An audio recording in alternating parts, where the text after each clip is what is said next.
Get my 6. What's up, everybody? Welcome back to the most awesome homesteading channel on the planet that usually doesn't have anything to do with homesteading off the grid. I want to show you a couple things. Got some good stories for you. This is a trail coming down through the middle of our meadow. The 3 acres of the back part of our property we allowed to reforest. Used to be a hayfield. It's big thick meadow now. Wild black raspberries everywhere, and they are delicious. My mouth's watering just thinking about it, so I'm gonna have to eat a couple. Hope you guys have some of these where you live. So I'm gonna show you my project. Even though yesterday it was 101 degrees. I'll wait until about the last 2 hours of daylight to come out here and work. But look how thick the forest is. We're on the trail that goes up to Camp Bigfoot Sasquatch. It's where we usually make the movies or the videos. Got a couple of trails through here, but the rest of it is just very, very thick. Thicket. That's why they call it thicket. I got my stuff set up there. That's where we're going to be telling the story. But I want to show you what I'm doing. You see how thick it is? So we've let this grow for 8 years, and then just a few days ago, I've gone in here with some of those really cool power tools that I get sponsored by the companies, and I began to do this. Voila. What I'm doing is I'm going through and I'm clearing out this 8 feet or 8 years worth of growth, because some of these trees are 20 feet tall now. So I'm coming into the forest, and slowly but surely, I'll give you a look around. I'm going to keep anything that I can use, even if it's just to make a wattle fence with. There's the tops. Here's the poles that I'm keeping. I'm going through and I'm making sure the trees are at least 6 to 10 feet apart from each other, like the ones that are doing well, the winners. And then I'm cutting out all the losers. To give you an example, this kind of stuff excites me, and I like to share it with you. A lot of you folks have been watching this channel since we got this property, so you've seen its transformation. So I'll come in here this evening. 1, 2, 3, 4, 5, 6, 7, 8. There's 8 little poplar trees all right here. I will let one of them stay. The rest will come out. So on and so forth through the entire 3 acres. And then when I'm finished with this, we will be able to walk through this like any other normal forest. Probably get better sightings of him, her, it, or they, because they won't be so easy to hide from us. And yes, this is more of a winter job, but I just didn't want to wait. I'm excited to get to it, and I'll show you updates as we go along. But now, as I said earlier, we do have a couple of stories for you. Let me actually scoot over here, some better shade. I wanted to have that cleared portion of the forest there in the backdrop, so I can still get a little bit of it like this. So, it's 94 degrees right now. Once again, I'm using my Beaver, pretty much entirely silent electric fan, rechargeable. Sponsor this. They're one of my sponsors too. These fans are only $40 on Amazon, and they run for 100 hours when fully charged. We've had this, I don't know, maybe a month now, and it's the only way I can come out here and create content with these temperatures. That, and of course, I've got to stay hydrated. Got the sports drink of my choice in here. Not going to tell you what it is. I'm trying to get them to sponsor me. Not going to give me free advertisement until they do. So, get my 6. You can see over here on this side of me, it's still very thick because I haven't been back there to clear it yet. It's thinner over there. See what you may or may not see. So a couple of things. I've got a wonderful story about alien abduction, but I want to give some follow-up from a gentleman, viewer of the channel, who submitted a story about a week or so ago. Robbie Baker submitted a really interesting story about the ghost of his grandmother, and he said he had a story that would be hard for us to maybe understand because he couldn't understand it. I challenged Robbie to type up that story and send it in, and he did. And Robbie, if you're watching, thanks for your permission to use that story. It has already been added to True Hauntings Volume 5, which is maybe half a dozen stories at most away from being finished before we can do final edits and get it published. Folks, basically what Robbie's story was this. He was out on his property. It sounds like his property is very similar to mine. and he was working in an area. He was like clearing brush, kind of stuff like I just showed you. And he had his truck, and there was a fence line, and it was a bright sunny day, not a cloud in the sky. And he turns to start walking back to his truck to get a tool, and he hears what sounds like pouring rain all around him. And he looks around, but there's nothing. I mean, it looks like this, but he can clearly hear the sound of pouring rain. And he said also it kind of sounded like electrical, like maybe like electrical zaps or something, but he couldn't see anything. He couldn't feel anything, but it really freaked him out. So he got in his truck and he drove to a different location, but he parked facing the location where he had just been, and still he saw nothing. There was nothing there, and nothing was wet. It didn't rain. So has anybody out there ever experienced anything similar? It was a really interesting story. The entire thing, as Robbie typed it up, is going to be in True Hauntings Volume 5, which I'm sure is going to be out sometime this summer. Get about half a dozen more stories. Let me tell you, on 100-degree day temperatures, I don't mind staying inside with that new aircon unit we got. It's like the ductless editing stuff. So hint, hint, wink, wink. So now let's get on to another story. This one's submitted by Angie. She gave me permission to use her first name. This is an account of an alien abduction. And I'm going to tell you, folks, it gets to a point in this story where she talks about some abuse and some not so pleasant things. And then as I was reading through this, I found myself thinking, I wonder how much of this has to do with her abductions. And then she kind of paints that clear there at the end. So it might be kind of tough, might be kind of triggering. Hang in there with me, okay? So let's get to it. Angie writes, first, let me say, get my six. My late husband was a Navy man. He was in the Gulf War Desert Storm. When he didn't re-enlist, he started having symptoms that kept being ignored or misdiagnosed until 2001. His birthday was September 30. He would have turned 40. We were moving out of my best friend's apartment and into our own new apartment, but it was like 10 a.m. and already 95 degrees. It's like the weather we're having now. It was going to be a scorcher that day. We shouldn't have been moving that day. We should have been in the air conditioning. So stay out of the heat and take advantage of your air conditioning, or at least stay in the woods unless you see Bigfoot. Then make sure you're in the AC. Well, I'm kind of like in the middle. I'm in the woods with the fan, hoping we actually do see Bigfoot. But yeah, how ironic to be out here on a day. It's 95 right now and reading this story. Anyway, that's not why I'm writing. That's just the sidebar. I'm writing to tell you what my baby brother and I experienced as kids. Growing up on the farm about 5 miles west of Blanchester, Ohio. It's just on the edge of Clinton and Warren counties. We lived on a main thoroughfare that actually didn't have hardly any traffic throughout the course of any given day. It was Warren counties and Clinton counties and the state's big dream that someday it would be a very busy state highway. Well, today it is. But back then, you would be very lucky if you saw a dozen cars a day. Picture this. We had 20-plus acres farm on this not busy highway with the bull, cows, pigs, chickens, horses, ducks, cats, dogs, and more.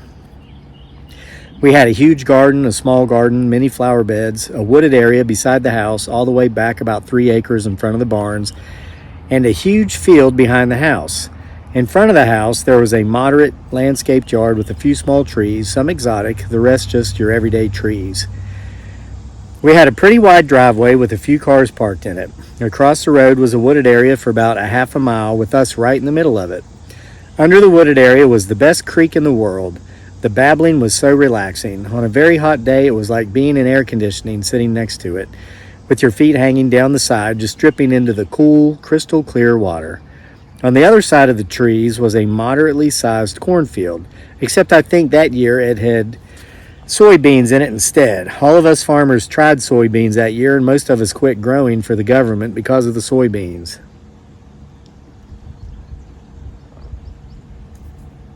Sounds like a beautiful place. What a beautiful place to grow up. My baby brother and I had a game we played where we would sit on the hood of Dad's car and we counted cars. One of us would count the cars coming from the east and the other would count the cars from the west. We called the game Counting Cars. I know a great name for a game to keep kids busy for hours, and it doesn't cost a single dime to play. Hey, there was a band in the 90s, I think, when I was in college or maybe shortly after, named Counting Cars, I think. I know there was Counting Crows, but also wasn't there Counting Cars? It was a hot day, but not too hot. It was about 6 p.m. and we were waiting for it to cool off before Mom would start the wood-burning stove to fix dinner. Wow, now that's old school, isn't it? So Charles and I were playing Counting Cars. I took east and he took west. I was up to 7 cars, and Charles had 5 cars. Now, remember, it was still not anywhere near dark. It was still very daylight out. All of a sudden, a shadow came over and covered both of us. We looked up in the sky and it took off, went out of sight, as 2 jets went flying over and caused a sonic boom. This was about 1976. Charles was 6 and I was 9. And it made both of us jump. Then it came back over us. It first went east and then west. The jets were chasing it back and forth. Then it came back slower and landed in the field across the road and hid behind the trees. The jets came back through, and I guess they couldn't find it because they never came back over. I turned to my brother and said, "Did you see that?" pointing to the east. He looked at me all wide-eyed and nodded. Then I pointed across the road and said, "Do you see that?" And again he nodded. The next thing we remembered was the front door creaking and Dad whistling like he used to for us to come into the house. It was pitch dark. It was 10 p.m. Where did the last 4 hours go? We yelled out, "Coming!" and took off running towards the house. When we got inside, we excitedly tried to tell Mom and Dad what we had just experienced. They wouldn't hear it. They told us that we fell asleep and had been dreaming. Dad was upset because we were outside sleeping and had missed dinner. It was now time to go to bed, so we had to go to bed without dinner. Charles at first couldn't remember anything, and neither could I. After a few days, Charles started remembering things. They did some awful stuff to him, but he had no scars. He had no new scars on himself. I couldn't remember anything after asking him if he saw what I did until the front door squeaked. For years I didn't remember anything, but Charles told me stories about those 4 hours and even drew pictures for me trying to jog my memory to no avail. We told very few people over the years, with some believing us, some not so much. I've been in therapy for 30 years trying to get my memory back. I have huge patches of nothing, gaps in my memory. Well, I remember now. I remember years of abuse from 4 of my brothers and at the hands of my parents. Those memories I wish I could throw back in the black hole, but the memories of those 4 hours I remember like it happened just yesterday. I remember what they looked like, and I remember what they took me, and I remember that they took me many times over the years.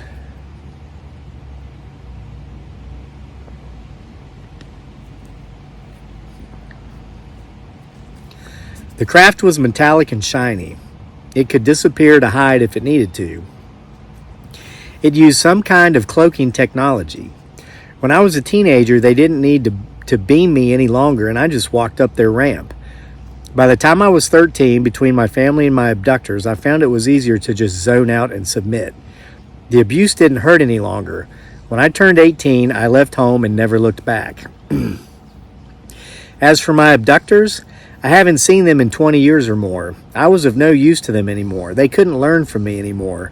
I have so many scars, those you can see and some you can't. I did eventually find my soulmate and only got to have him for 4 short years. I had a family of my own, but I'm so broken that she's broken as well. I'm assuming that means her daughter. I have 3 beautiful grandchildren who have all been taken away from my daughter and have all been adopted out. The oldest is 16 now, and I still get to talk to him a few times a year. I'm now 57 years old, and my body is falling apart. I have no balance anymore, and every time I fall, I break a bone. I have had 2 broken toes at least, maybe more, a broken ankle, a broken hip, which I had to have replaced, many broken ribs, a broken arm, a broken wrist, and a broken clavicle or collarbone, along with a few skull fractures. I am riddled with osteoporosis and have recently been diagnosed with rheumatoid arthritis as well. I need both knees replaced and surgery on my wrist because when it was broken, it didn't set right and it healed wrong. I have osteoporosis and osteopenia. My iron, vitamin D3, calcium, iron, and folic acid are chronically low. I have idiopathic intracranial hypertension, aka pseudotumor, which translates as they don't know why, but I have too much pressure on my brain. That causes loss of balance and loss of words. I could be in the middle of something and completely forget where I am, how I got there, when it is, and what I was doing. I have never lied about my age, ever, and sometimes I have to stop and do the math to remember how old I am. Where most people's brains are nice and round and plump, mine is flat and looks like a deflated balloon. The part of my brain that controls reading and speech has been affected. I have a hard time comprehending what I have just read. I used to be an avid reader. I've read the whole series of The Little House on the Prairie, all of the Lord of the Rings books, and the entire Constitution of the United States, and all of the amendments. Now I have to have someone read it to me before I can comprehend what was just read to me. Well, your writing is very good, Angie. This is well written. I want to point out the same with Robbie's work. I didn't even have to make any corrections.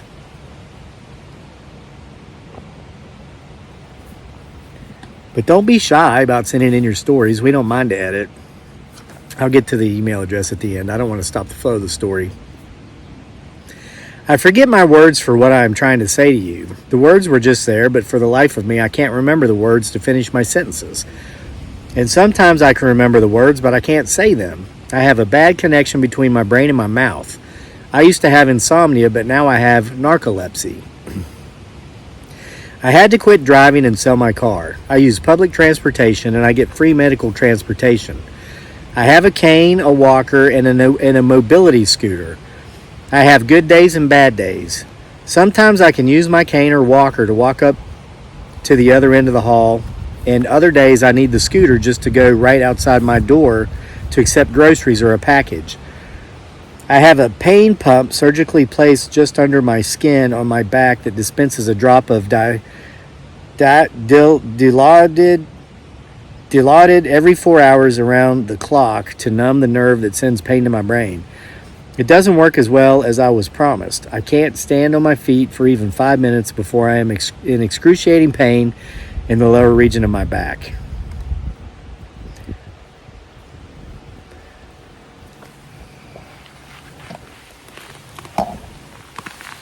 Sorry the cart's in the way, but I just detected it might have been an animal crossing the trail. It might have been a fox or a deer, but I detected movement crossing the trail. So get my 6, okay? As for my brother, well, he doesn't remember any longer, but his brain is constantly going. It never shuts off. They showed him the destruction of our planet if we continued on the path we're on now. That nearly drove him mad. They also showed him technology that's beyond our capability. He's constantly inventing things. He has so many ideas that if he doesn't write it down with all the measurements, description, and materials, that he would just forget because his brain can only remember so much before it's purged to make room for new memories. He has close to 100 binders full of inventions. When one gets full, he buys another to start filling.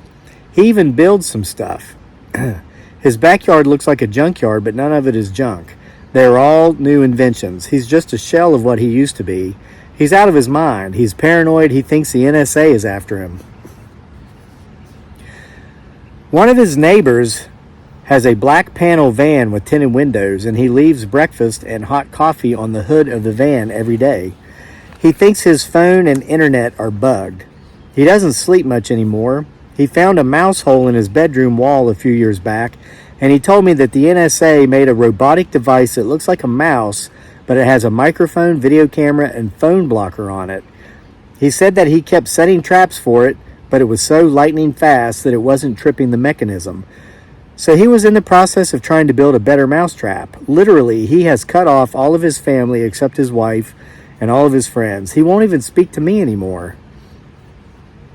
There is so much more, but I'm getting tired of writing this letter. I've been working on it for 2 days now Besides, I'm pretty sure that you must be getting tired of reading about all my complaints. I feel like my grandma and how she used to say how she was feeling. I'm getting tired of sitting crooked over sideways like that. Not getting tired of your letter, Angie. Not getting tired of reading it. And I'm not getting tired of hearing your complaints. I wish you and your family the best Independence Day ever. So I guess she sent this in just before the 4th of July. I pray for your family every day and ask the Lord to watch over you always. I'm always watching the woods for Sasquatch or a skinwalker or any kind of movement. Yes, I got your 6.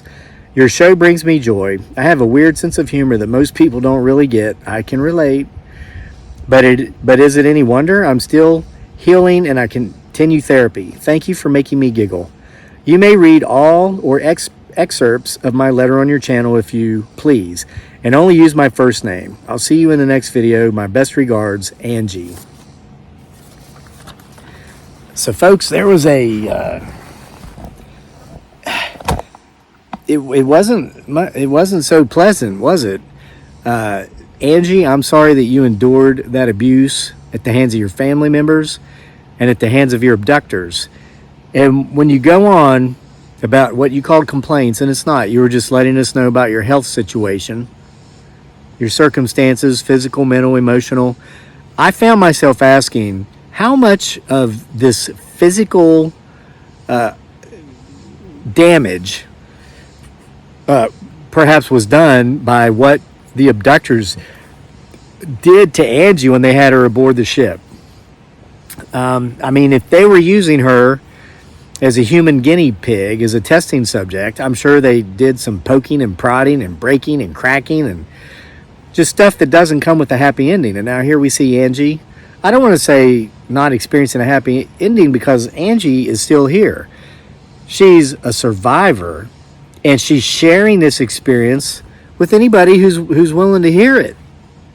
You know, by way of watching this channel. We're going to put it in True Hauntings Volume 5.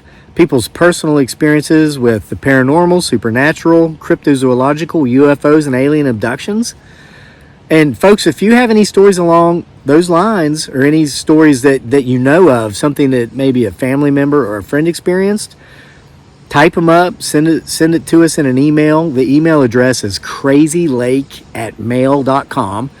Give us your permission as Angie and Robbie and everybody else has, and we'll read it, share the story here on the channel, and get it in an upcoming volume of True Hauntings. But this way we get to preserve your story and you get to share it. Like Angie just shared this amazing story of multiple abductions beginning from the time she was a child, lasting up until about 20 years ago. There's somebody out there who saw this video who has a very similar experience, who is terrified to talk about it because everybody's going to judge them and call them crazy. They're going to call them a liar. They're going to say it never happened. But by hearing Angie's story, due to Angie's bravery to speak up and speak out, that person instantly doesn't feel so alone. So Angie, that makes it worth every bit, every what you call complaint, which I don't call a complaint. You're just making us aware of the facts. Makes it all worth it. So folks, fortunately it clouded over, so it's still 95, but without that sun beating down on me, it doesn't feel as unbearable. So stay cool where you are. Stay in the air conditioning. Don't go out in your yard and make silly videos for the internet like this guy. Stay hydrated.